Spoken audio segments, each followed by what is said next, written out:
Yeah, little Grim Reaper Jr. Early days. Huh? Early days, yeah. Okay, so finally all of the technical difficulties resolved, and for whoever is watching online, sorry for the 14-minute wait, but appreciate that. So let's start with our usual prayer of presence. Let's take the time to not zone out, but kind of get your thoughts out of the way,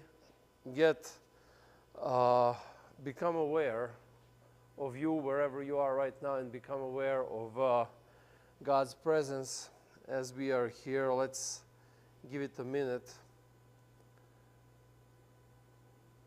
Oops, okay. Let's give it a minute.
Dear God, now as we take the time to connect to you and to connect to the spiritual realm of our existence, may your Spirit be with us. May your Spirit give us clarity. May your Spirit help us grow out of who we are into something better and bigger, and something that will give you more glory than we ever have so far. Amen. All right, so last week I wanted us to start with this topic. And the reason we didn't is because I got worked up with some of my things, some of my duties, some of the things at the church, at home, in some other aspects of my life. But eventually I got to the point last week where I just needed to take a break. I needed rest. That's why last week we talked about, that was on my mind. This, I was trying to get it on my mind, but I couldn't. And I told it to Laura, now as I was getting ready for us to start this, I realized that the opportunity that I had in the last 2 weeks is exactly to experience on my own skin the negative aspects of everything that we're going to start talking about today. And it really got me to realize that the topic that I wanted us to delve in, I was not ready for it until now. Because now I felt actually this last week I felt the pain, and now what we're going to be talking about is way more real for me than it was 2 weeks ago when I started getting ready for it. So before we get into it, I would like us to start with book of Ecclesiastes.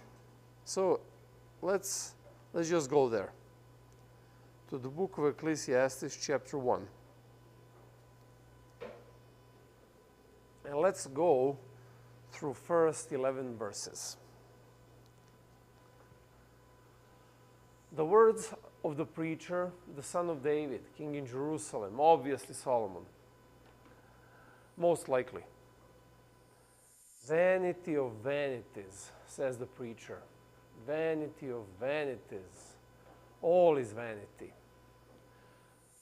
What does man gain by all the toil at which he toils under the sun? A generation goes and a generation comes, but the earth remains forever. The sun rises and the sun goes down and hastens to the place where it rises. The wind blows to the south and goes around to the north. Around and around goes the wind. And on its circuits, the wind returns. Next. All streams run to the sea, but the sea is not full. To the place where the streams flow, there they flow again. And all things are full of weariness. A man cannot utter it. The eye is not satisfied with seeing, nor the ear filled with hearing. What has been is what will be.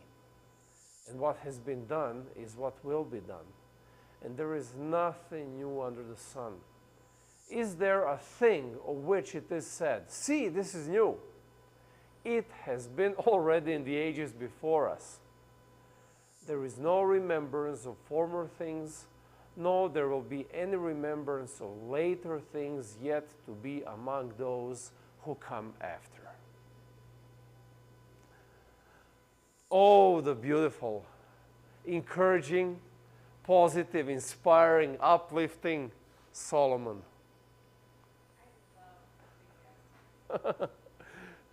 This was brutal. Like, seriously, it's brutal. But what I would like us to talk, I would like us to start going through these verses today and some other ones as well. And bless you. I would like us to understand the value of death. We always see death as like one final act where everything just ends. And that is an utterly wrong way to look at death. God did not imagine death for us to look at it that way. Actually, the other side, Satan is the one who imagines for us to see death in that way, because we constantly live a life in fear of death, or at least in trying to run away from it. But before we get there, I'm just going to give you a hint, what's on my mind, what I want us to talk about. As we just read through this verse, I would like us to, I wish there was more of us here, but okay, next time we're going to do it again. I would like us to do an experiment.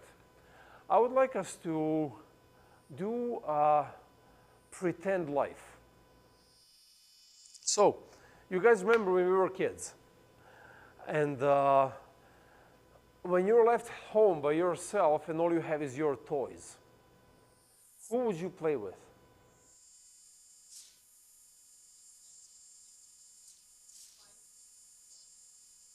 How did that look like? Let's try to kind of remember your pretend life at the time. There you go. But so how would we do this? How did this work out in those days? So one thing is like change the pitch of your voice. You know? I think I said it in my head.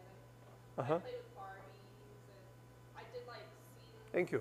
Like from things I thought people did. Like I did my wedding, like with toilet paper roll as the aisle. And I always like to go swimming with my Barbies. No, I'm okay. All right. Drowning the Barbies. No, Yeah. but I'd steal like my brother's horse. He had like a little toy horse, and he'd get so mad because they'd go horse riding. I don't know. But no, that was real, right? Like, I really want you to try to kind of regress in your memory and try to remember those times. Well, it was also like pretend talking. Talk to someone. Like not crazy, but like you know, you're having a conversation, like, or like there's no one there. It's like But you're pretending that someone's there. yeah, it's like This you're is like a pretending conversation that you're gonna have. Yeah, like me, I ruled my own little world. I was just like, No. As we were having these conversations, as we were playing, like, I remember, so that's back the 80s, yeah. So the Transformers were the big deal in the mid-80s. And we didn't really have Transformers, but we had like toys of cars and airplanes and everything. And then we not have a different voice for Autobots and different voice for Decepticons. And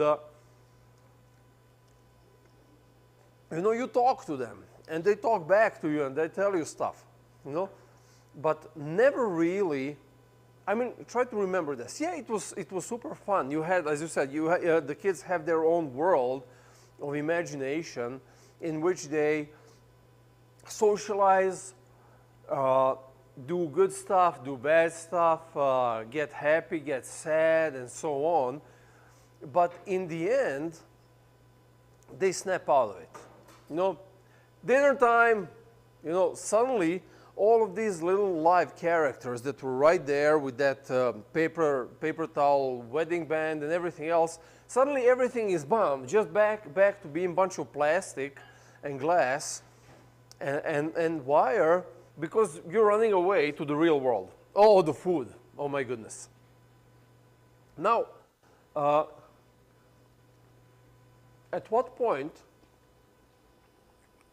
we, in our upbringing, in our growing up, at what point did we stop the pretend life? 36. Huh? 36. 36. That's different. That's delusion. Maybe, no, 29. 29. Until I got married. Oh. That's concerning.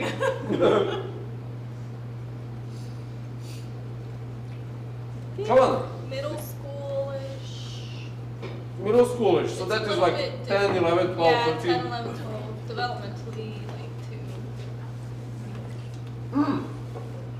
That's, what's that? That's like 5th, 6th grade, kind of like that. 7th grade. 7th grade. it might like look a little different when you're older, but or like 8th grade maybe might be like some of they just fade. I felt like for me they like slowly. What happens? Why? Why? I mean, what happens in that period? Can you like pinpoint? Huh? I remember, because I always collect action figures. I'll still collect action figures, but I don't play with them like you used to. Yeah. But so you as kids you're like you showed your friends your toys and whatever, and then at some point maybe those conversations stopped. So then it wasn't like something in common, or you said like, oh yeah, yesterday, what'd you do this weekend? Oh, I played with action figures. Oh, what a loser! Why you still play with action figures? Yeah. And then like so that peer kind of- pressure, too. So it's like a social, in a way, a social pressure In a is sense. what drives you to move away from that pretend life, right? You had your hand up at some point. No. Morning. So, I think half the time. I mean, like, somewhat, yeah, you're like, oh, I'm still playing with Barbies. Societally, like, yeah, what's appropriate, what's not. But then, I don't know, you just get, like, you look at other things that catch your eye. Like, like what? I don't know. I have to think about it. So, when you're a child and you're growing up and you have your toys and you have your world of imagination and you have your toy horse. We heard about it. Yeah.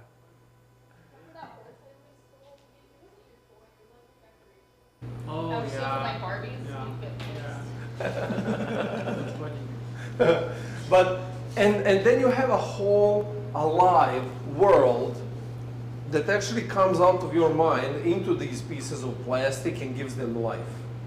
But it never, I mean, on occasions, kids get lost in that world.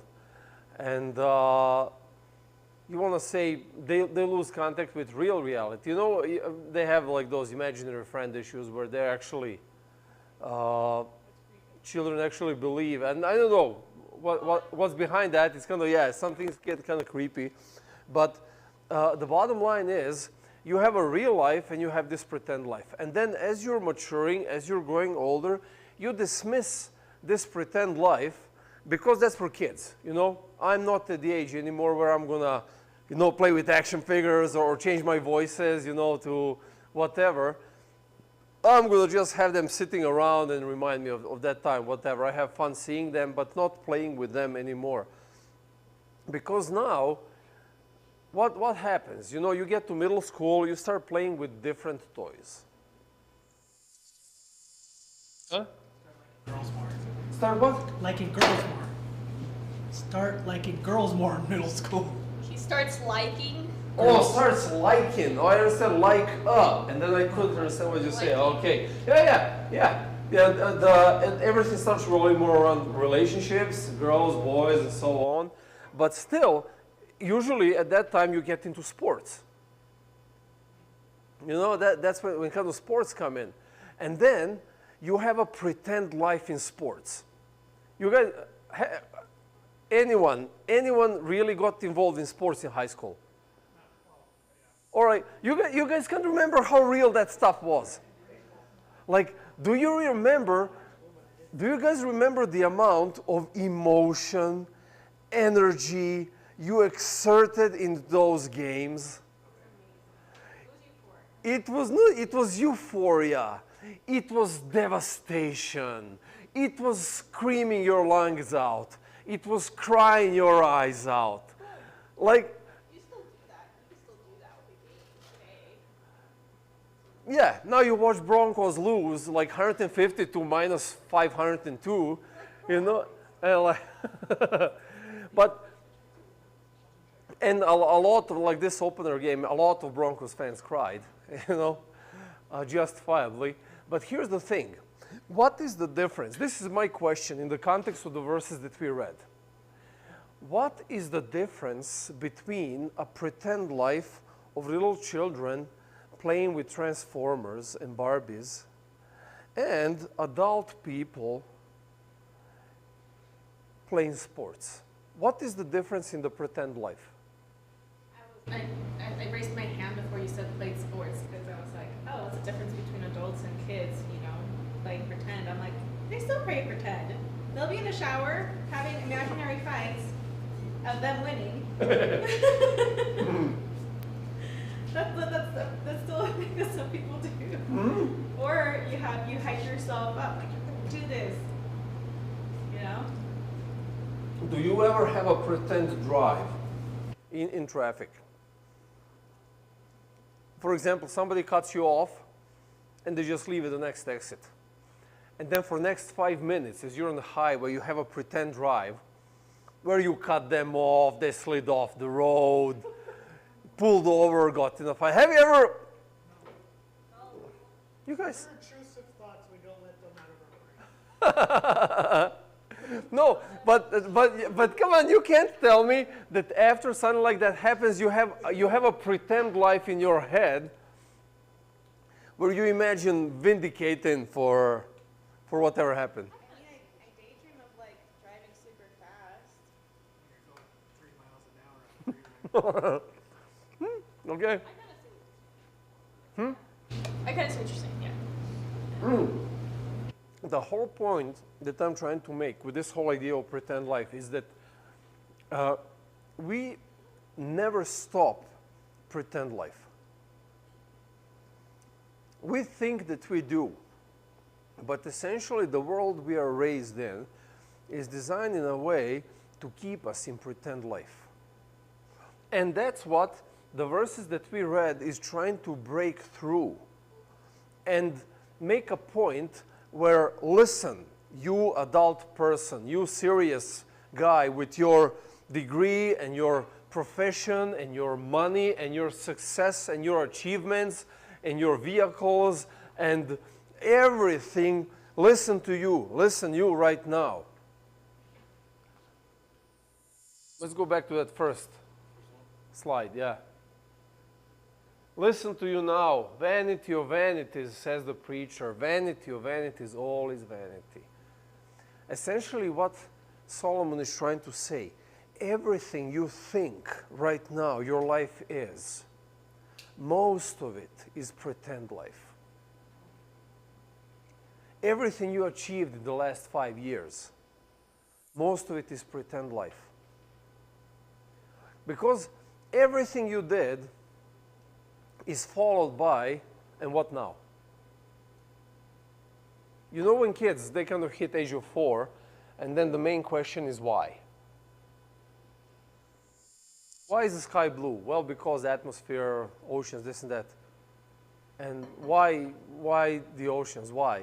And then there is always another why until you get to the answer. Usually parents come to the answer because I say so. That kind of ends wise, you know. Or you come up with something really weird to get them off of your back because they're not going to stop with wise. Well, this is what Solomon does over here. Literally everything that we believe our life consists of is still actually playing with Barbies and Transformers in our own world.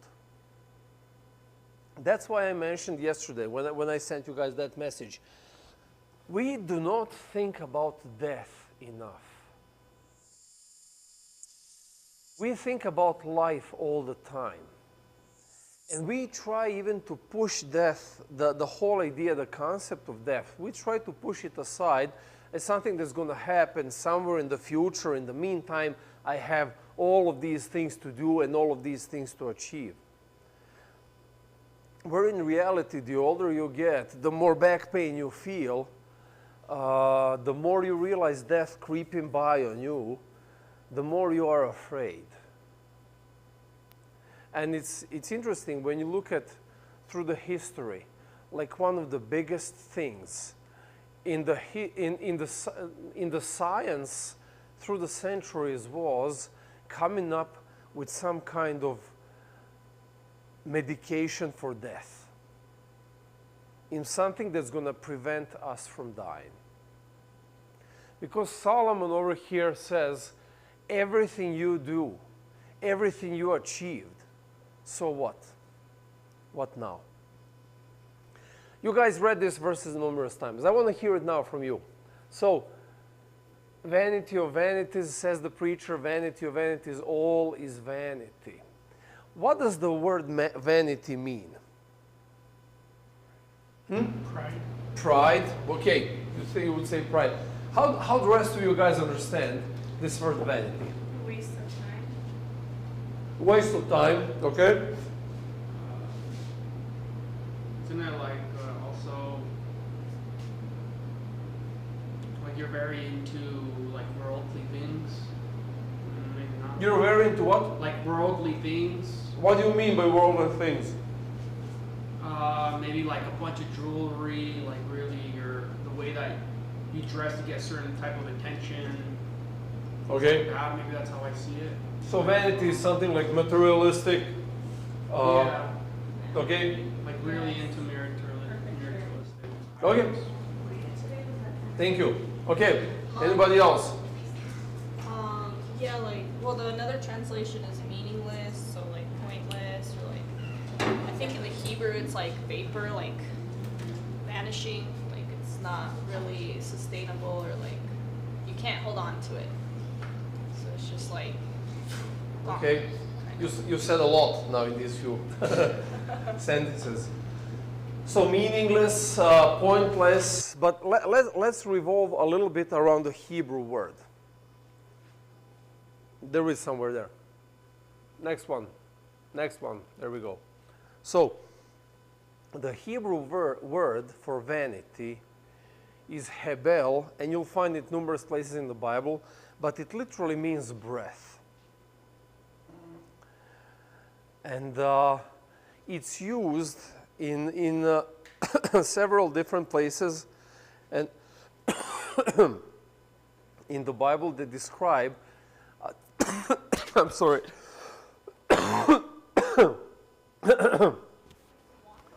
No, I inhaled a piece of this thing. I'll be fine. You know, water makes it even worse. It kind of puts it back where I just tried to cough it out of. Should be okay. So, focus. Hebel, breath. If we would read that verse, Bible verse again, how would that sound to you? Yeah, some English translations try to kind of transliterate it. So they would say pointless, meaningless, but it's not really, it's not as accurate. How do you guys understand? Everything is but a breath. The whole life. All in it is nothing but the breath. Everything is what? It's just an experience. Everything is just an experience. I'll have to take a glass of water. No. What about the rest of you? I think it means just like it comes and goes. Like you breathe in, you breathe out, and it's like it's here and it's gone.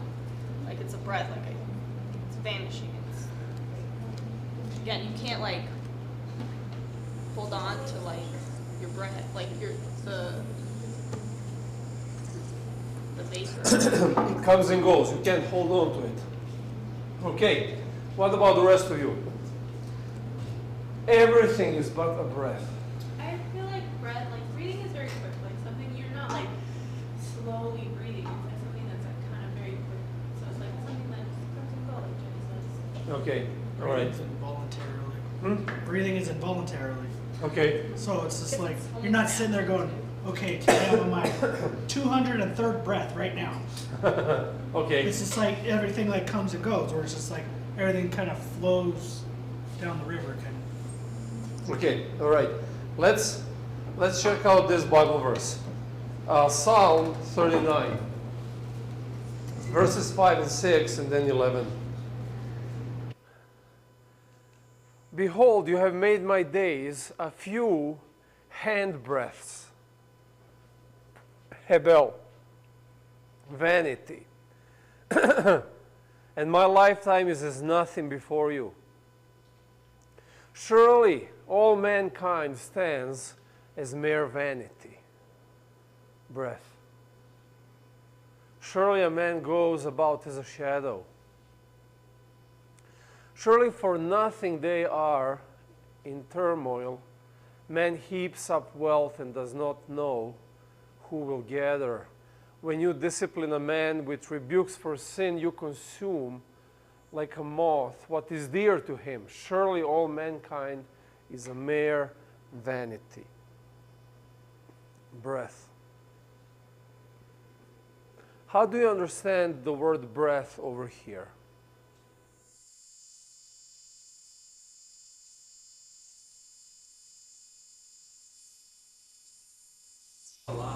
Excuse me? Oh, Salah, it's like a praise. Great. It's so anytime you see Salah, that is actually because Psalms were songs, they were poems, and a lot of Psalms were actually, they were not read, it's like a hymnal, they were sang out. So Salah was like a marker for singers to kick in. But the word itself would, probably best way to translate would be praise. Yeah, yeah.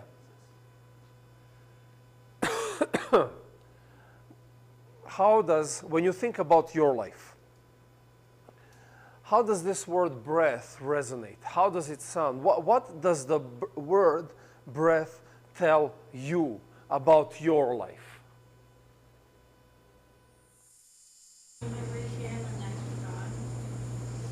Thank you very much. Yeah. You know when it gets cold, you breathe in the air and you see the white cloud of vapor and it's gone. Like literally that the second that you saw it, it's gone. Seems like Solomon says vanity, vanity, vanity. One of the meanings, at least based on this verse, is that everything in life is like and it's gone. Remember the high school days? At the time, they seemed like eternity. Especially when you're getting ready for a test, or you can't wait for the summer break. How long ago was high school at this point? For some of you, more than a decade. Almost two. Dude. Yeah, actually, 23, yeah, it was, for me, it was 3 decades since I started high school. I graduated in 04. Yeah, 1993 is when I started high school. Huh? Say it again? You're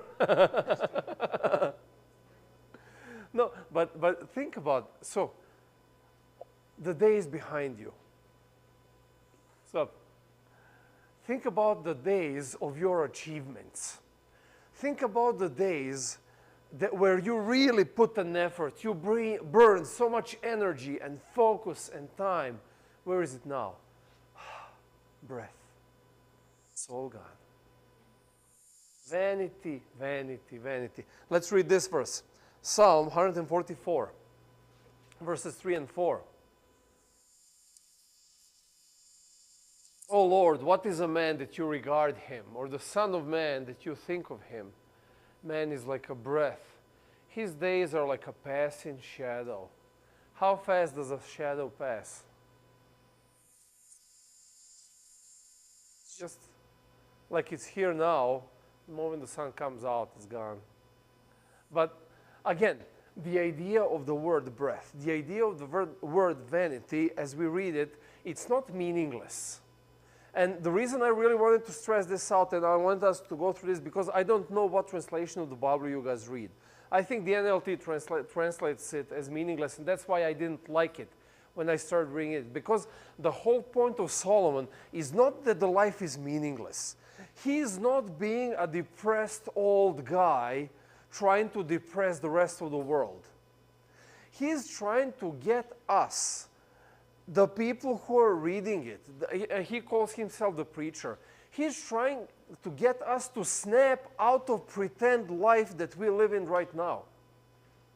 He's trying to get us to drop down the Barbies and G.I. Joes and run for the dinner when parents call. You know? And the whole idea of vanity, everything is vanity. When he talks about life, his point is, everything that you do right now is a breath.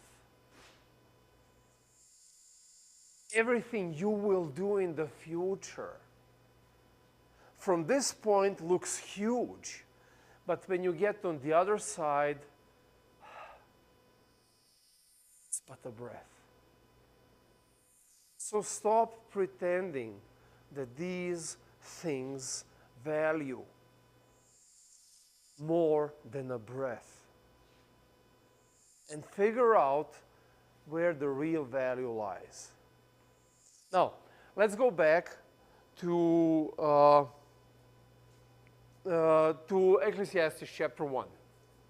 I don't have them all on the screen, but the first one, the second verse, second slide, excuse me. I should have put them there in order. So, let's go a little bit through this.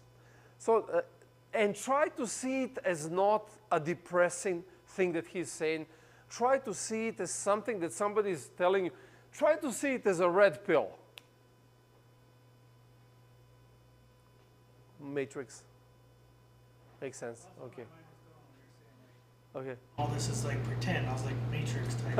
I mean, it really is to a degree, because everything we do in this life, unlike other than like our relationship with God, means nothing.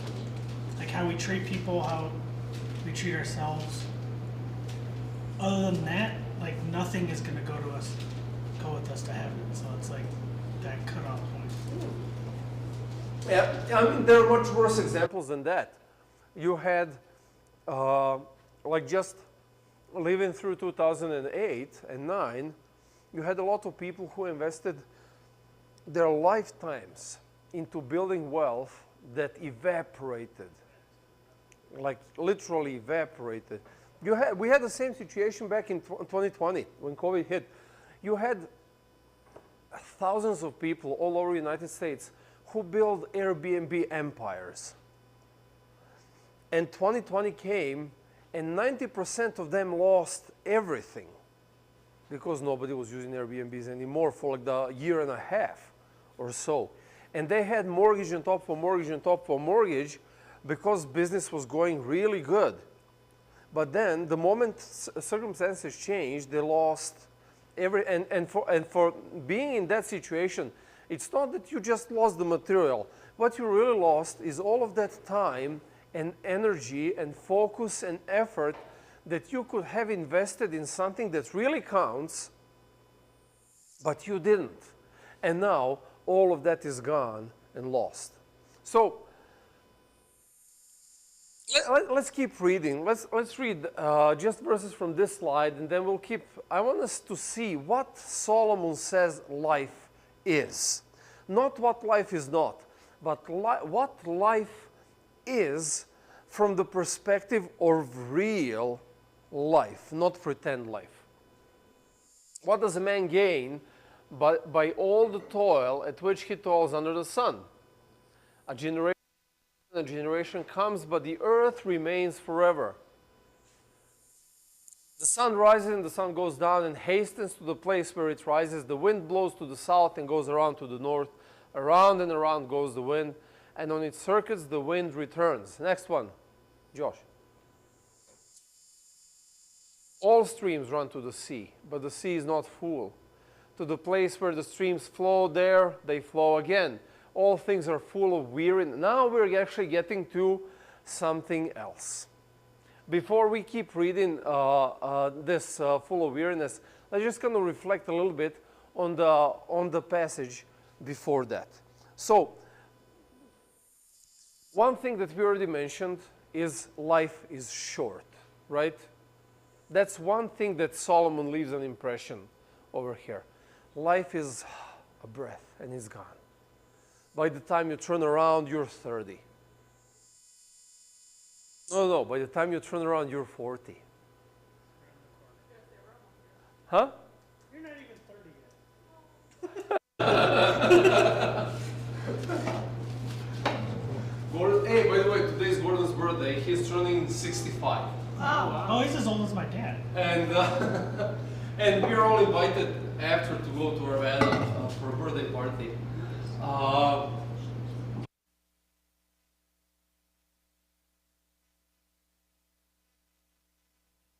goodness, by the time I turn around, I'll be retired. And you really realize, you know, life is not objectively short. But, huh? It's the longest thing you'll ever do. Yeah. What else is life? What else do you see in the verses that we read? And we mentioned these things already as we were discussing it. I have 3 points that I got out of this that kind of describe what life is. One thing in life is short. What else? Thinking that it makes, you want to enjoy life more because it's so short. You want to savor the things around you because it is so short. And the things that seem impossible.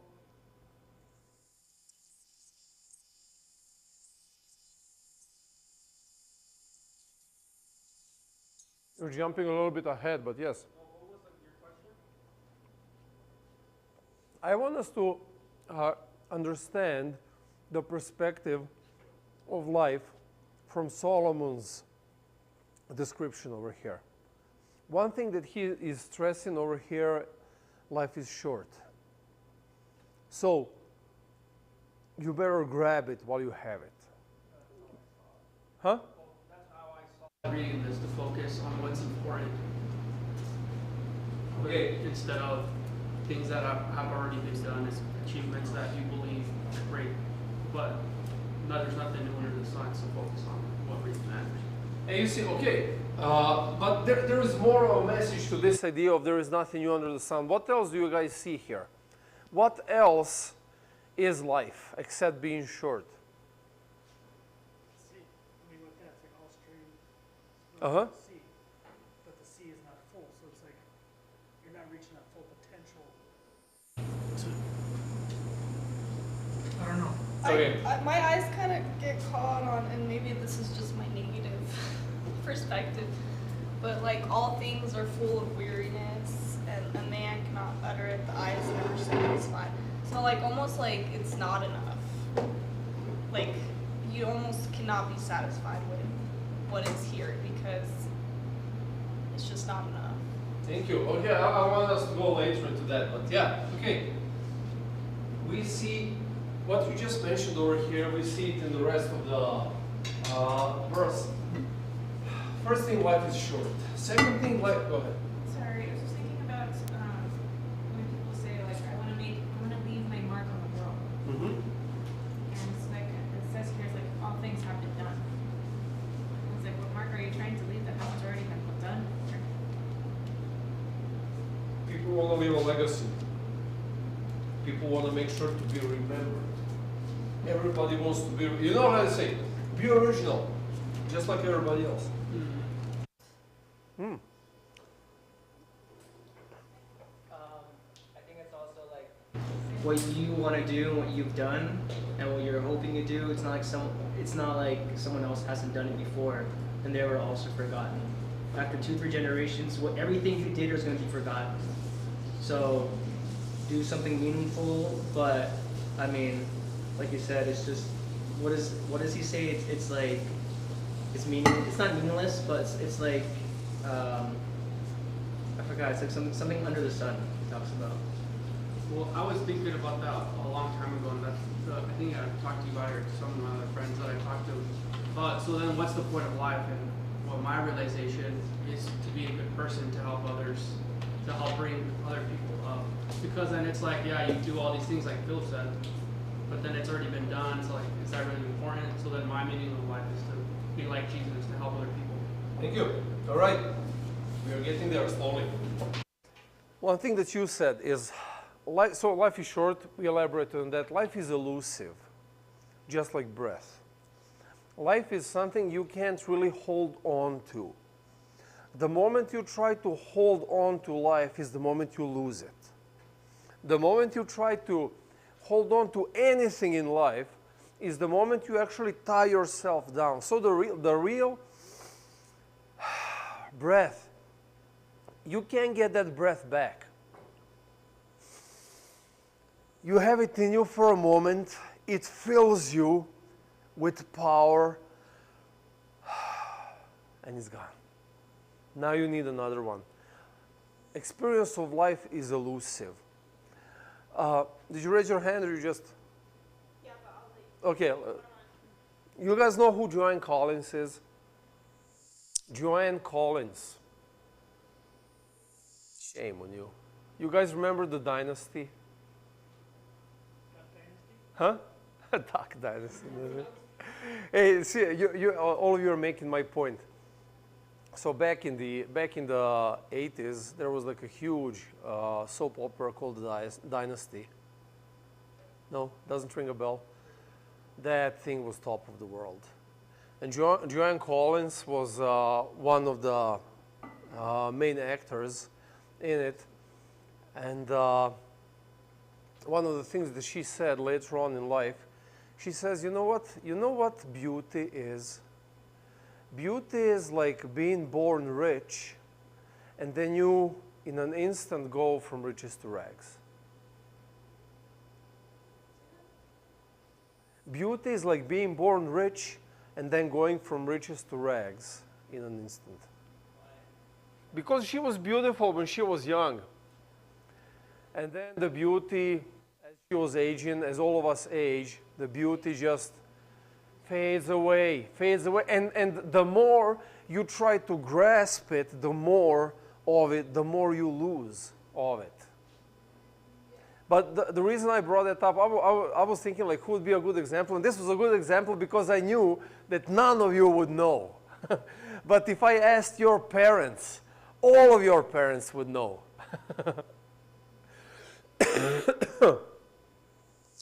Life is short. Life is elusive. You can't hold on to it except the breath. And then another thing that over here, when Solomon talks about there is nothing new under the sun, life is repetitive. Think about it. So when he says there is nothing new in generations that have passed, everything is already done. There is nothing new that you can do that is going to leave a mark. You know, that is going to be a legacy or whatever.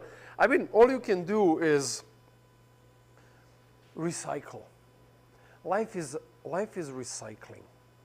And then on top of it, within our own experience, you think about it. Life is recycling. What do? The moment you snap out of kids, pretend life, you're in school. So you go through school. Cool. Okay, what now? Let's recycle it. Now I go through work. Okay, what now? Now I go through family. So it's like it's sorted out for us how life repeats itself again. You have a phase of school, you have a phase of work, you have a phase of family, and then in the end you have retirement, and that's pretty much it. And it's so freaking predicting, it's disgusting. The real life is not in these, now he's making a point. All of these things that I just mentioned, your education, your profession, your family engagement, your retirement, when it comes to that, all of these things are pretend life. None of these things are an actual life. Life is way more than that. Let's go real quick. What time is it? 11:30. Okay, we have time. Let's run to, just to kind of reaffirm what we talked about. Life is short. Proverbs 31:30. Charm is deceitful, the beauty is vain, but the woman who fears the Lord is to be praised. But he's making again the point. Charm is deceitful and beauty is a breath. Life is short. Life is elusive. Next one. It's Psalm 103, 15 and 16. As for man, his days are like grass. He flourishes like a flower of the field, for the wind passes over it and it's gone. And its place knows it no more. This is, you hear this passage being read on funerals most often because that's what it resonates with. You realize that right now you're strong and powerful, and very soon you can't hold on to it. Whatever you have right now, stop holding on to it. Whatever you had last year, whoever you were last year, stop holding on to it. And then life is repetitive. So this is, what do we have? Ecclesiastes 1:9, that's down the road that we just read. What has been is what will be, and what has been done is what will be done, and there is nothing new under the sun. The life that we live, in the words of Solomon, is pretty much a missed mark. Because we are constantly guided to, let's put it this way, we do stuff today so tomorrow would be better, right? You're trying to make more money today so tomorrow would be easier. You're trying to get a better education today so tomorrow would work out better. You're trying to achieve all of these things today so tomorrow would be better. But what happens when you get to tomorrow? That's the perspective, exactly. What if there is no tomorrow? You know? And if there is tomorrow, there is a tomorrow to that tomorrow. Huh? Let tomorrow Sean worry about it. So like, what's the point? It's like a vicious Live cycle. in the moment or what? Live right now. But that doesn't make sense either, because then I'll just go spend all my money because I might die tomorrow, and then I don't plan for the future. All right, let's talk about this. Now we're having a discussion. All right, yes. Why did Victor buy a Lamborghini after church? I end up living 50 years and I'm broke and I don't have anything. But you have a Lamborghini. But then I lost it because it's not working. I might die. Okay, now we have a situation here. You see, now we have an issue here. Now we have a clash between a pretend life and real life. And actually, this is just a start. So today, what we talk about, I wanted you guys to start thinking with these questions that Victor is raising, because in the next 3 weeks, we're going to go through the book of Ecclesiastes, and I would like us to actually understand how to reconcile these things. So, there is a first thing, there is a perspective of a life is a breath, which is kind of point. Live in the moment, like you live right now. You don't know if there is tomorrow, so live today. But then tomorrow might come, might not. What if it does? You know, what if it does? I should plan for tomorrow, but then you instead of living today, you're spending time today to live for tomorrow. So are you going to repeat the same thing again? When tomorrow comes, are you going to live for the day after tomorrow? How do you reconcile these two things? And then there is the third aspect that we are also going to be discussing about. And the third aspect is the divine today. So, I had, like, when I posted on FivePoints Life Facebook page, when I posted that little note about what we're talking about here today, that we need to think more about death, because realization of our death is actually beginning of our new life. I had a whole bunch, not a whole bunch, but a couple of guys from the old country started arguing all of these things. What do you mean? What are you talking about? Is there life after death? What are you trying to say? And so on. And that's where I realized that people actually think about these things. And on top of it, people get worked up about these things. Because here's the thing. You might die today. Not you. I'm like, you made that point, so I'm pointing back at you. But you don't know what's going to happen. Today might be the day of your death. It might be in 50 years. If I'm lucky, that's going to be 95. That doesn't sound that bad. Yeah, I'll keep the accent. Yeah. It's going to be a hard part putting the accent on the tombstone. It's good, like.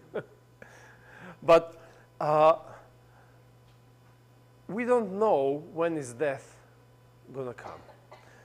All we know is that it's coming. And through this process of understanding the vanity of life, you reconcile with death as well. And the moment you start reconciling with your death, you start living a life backwards.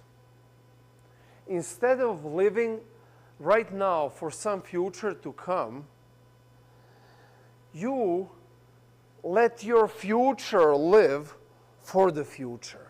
I don't know if it makes sense.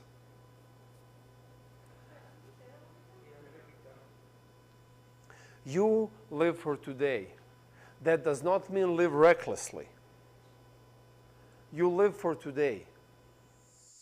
Did you guys watch that movie? What's it called? Change Up. It's Jason Bateman and Ryan Reynolds. When they have a boys' night out, yeah, and they pee in the same fountain, and then the next morning they wake up with their lives swapped. Okay, there's a lot of things in that movie. You don't watch it with kids, but the concept of the movie is cool. Like, there are two completely different guys who at the same time despise each other for the lives they live and envy each other for the lives they live. Because the other guy has all of these things that this one doesn't. And so on. And for like a week, they end up doing this swap and they're desperate to get back to their normal lives and so on. But the whole idea, at least the higher idea behind the thought is that life you have right now is a life you have right now. And that's it. You can change things today to make tomorrow different. But essentially, very often we end up sacrificing a breath of today to make a breath of tomorrow a little bit better.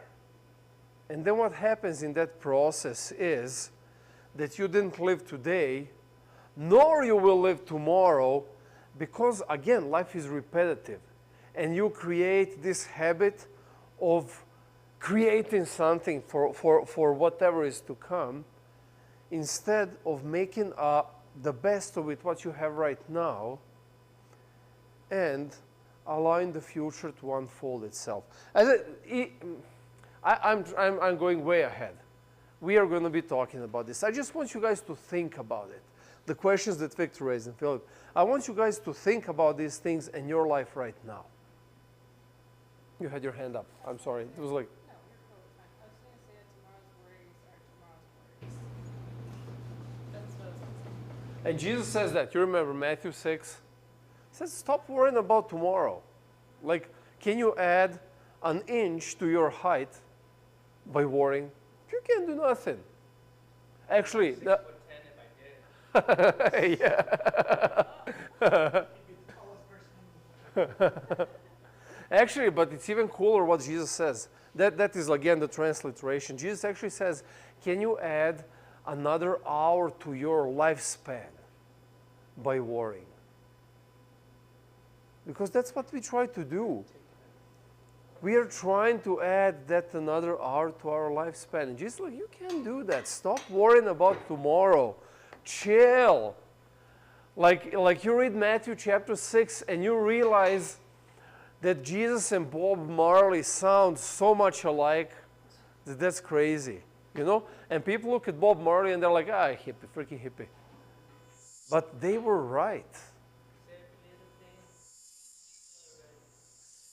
Yeah, and these are the truths of life that we don't believe in. You know, because we are constantly told that life is something that's going to happen tomorrow. Oh, I'll be so good as soon as I get this job. Oh, I'll be so good as soon as I fill up my savings to this much. Oh, I'll be so good as soon as I graduate this. I'll be so good when I get married. I'll be so good. I mean, yeah, you might be. Yes. But the whole point is, from what Solomon says is, you are good now. If you don't feel good, it's because you are not living the breath.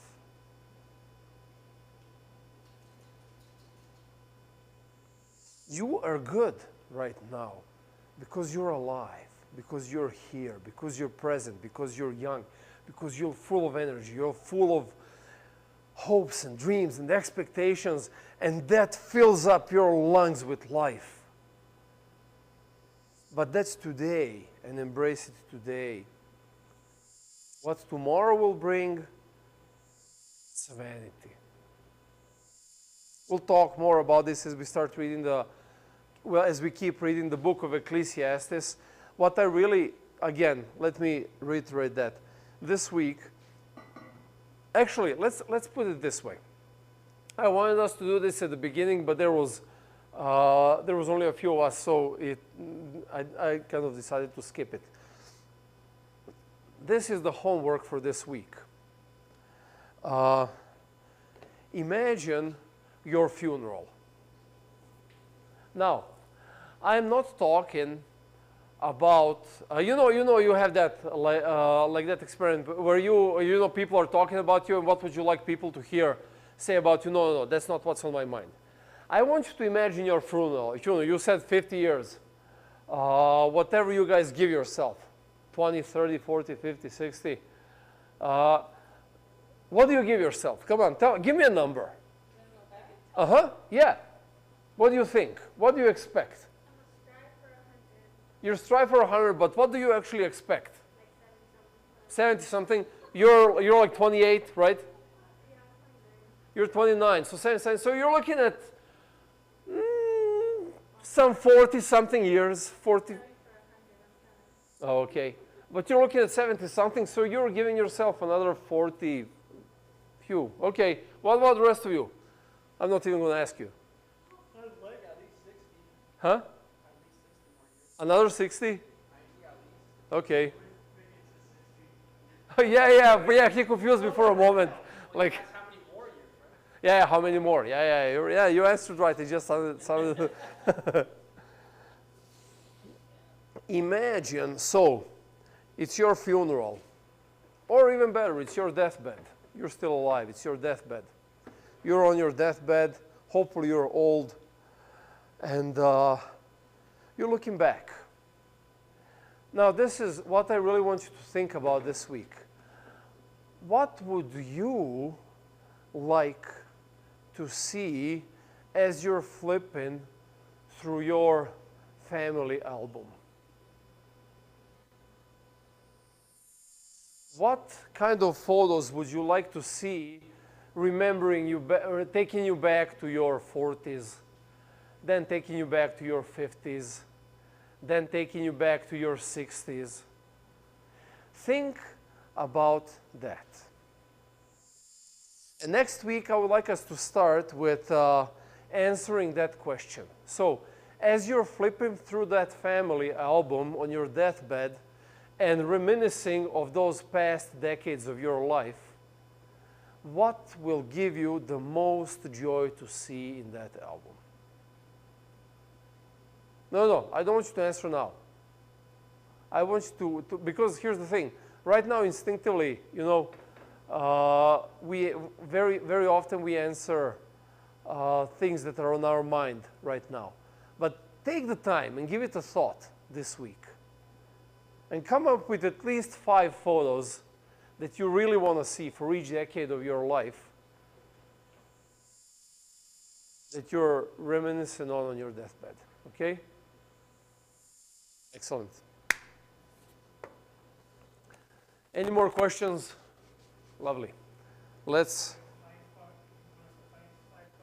Excuse me? Were you listening to me?